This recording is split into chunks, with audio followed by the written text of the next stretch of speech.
Hello and welcome. My name is Lorena Buck, and I'm a senior advisor with BCG supporting the BlackNorth Initiative. And today we're here to talk with you about Pillar 6, the last of our pillars on our journey to support racial equity in corporate Canada. And so here you can see the full list of pillars, and we've made it to the very top, but you can feel free to go to the BlackNorth website to access this and any of the other pillars, the playbook, as well as the videos that go along with them. Now, if we talk about Pillar 6, this is really around supporting the organizations and your communities to advance racial equity through communications, your own philanthropic contributions and actions. Our hope here is that you're able to leverage some of your company's resources as well as your own core competencies to support racial equity.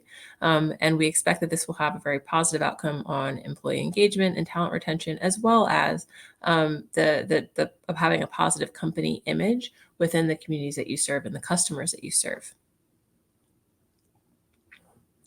Now, this pillar, as for all of the pillars, is organized with these 7 chevrons that you see at the top of the page. So we're going to start with stakeholders, and then we'll go all the way to the right. The key stakeholders for this initiative are your senior leadership team, your marketing and public relations teams, internal affinity groups or employee resource groups, as well as business leadership. And as you think about how you are improving your community-facing racial equity initiatives, we have 3 levers that we have decided to discuss here.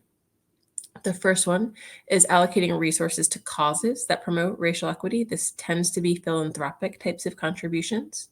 The second is use of your channels and your platform to communicate support of racial equity initiatives. And so this can be things like how you actually use your marketing voice to be promoting racial equity causes that you care about.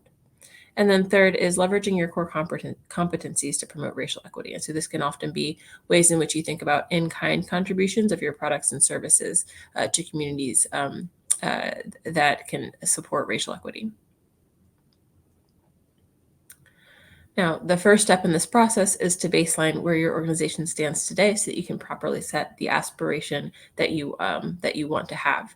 And so the way in which we think about this is how to actually assess what is the value that you're contributing to causes and what is the value that you're contributing specifically to racial equity causes. And so those contributions can be monetary or in kind, and usually those can be quantified with a dollar amount. It can also be volunteering hours, so the number of employee hours that are going towards certain types of activities, as well as thinking about what portion of your communications are actually contributing to racial equity. Then after you've had a chance to baseline where you are today, you can then think about how to set your aspiration so that you can be tracking progress over time. And again, you can be thinking about it in the same buckets. So, what portion of this is meant to be monetary or in-kind contributions? What portion of it is, you're hoping to have employee hours or volunteering, as well as, what portion of that you want to be dedicating through your own communications and marketing strategies. Here you can find the actions that we list for one of the levers in this section, leveraging core competencies to promote racial equity.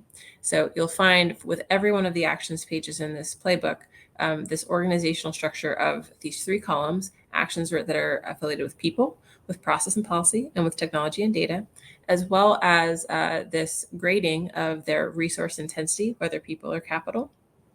And then we also have these blue stars and the ones that we consider to be no regrets actions.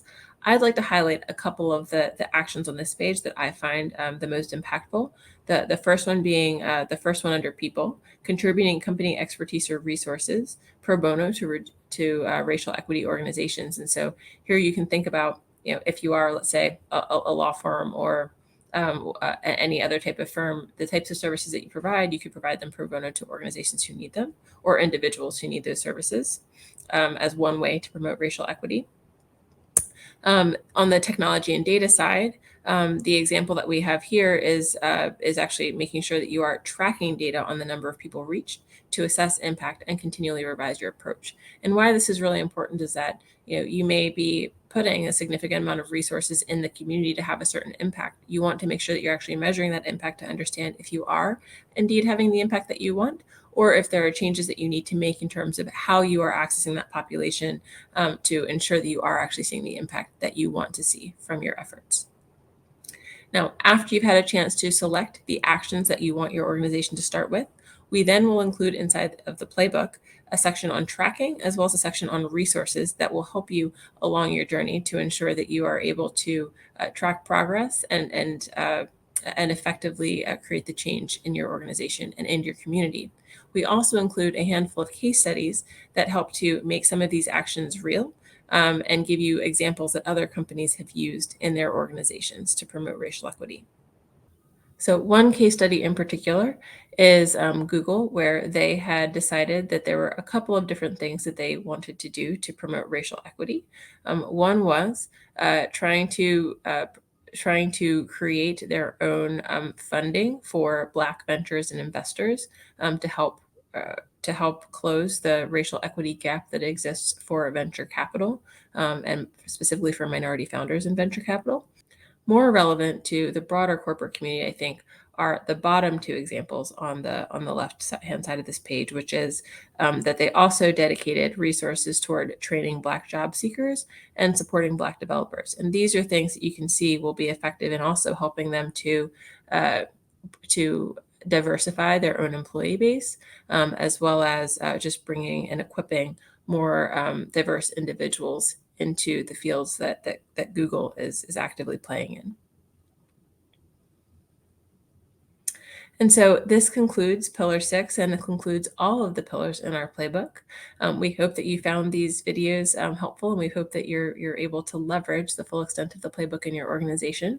And as you continue on your racial equity journey, we hope that you will partner with the BlackNorth Initiative so that you can learn from your fellow counterparts and role models. You can leverage the tools and resources that BlackNorth is able to provide. You're able to drive real change in your sector and in corporate Canada, and really helped us to create the conditions for success in the broader community around racial equity. So thank you very much for all of your participation in this effort. And if you have any further questions about any of the materials in Pillar 6 or any of the pillars, please feel free to reach out to the team at BlackNorth or the BCG team supporting the BlackNorth Initiative, as well as to make your way to the BlackNorth website. Thank you very much.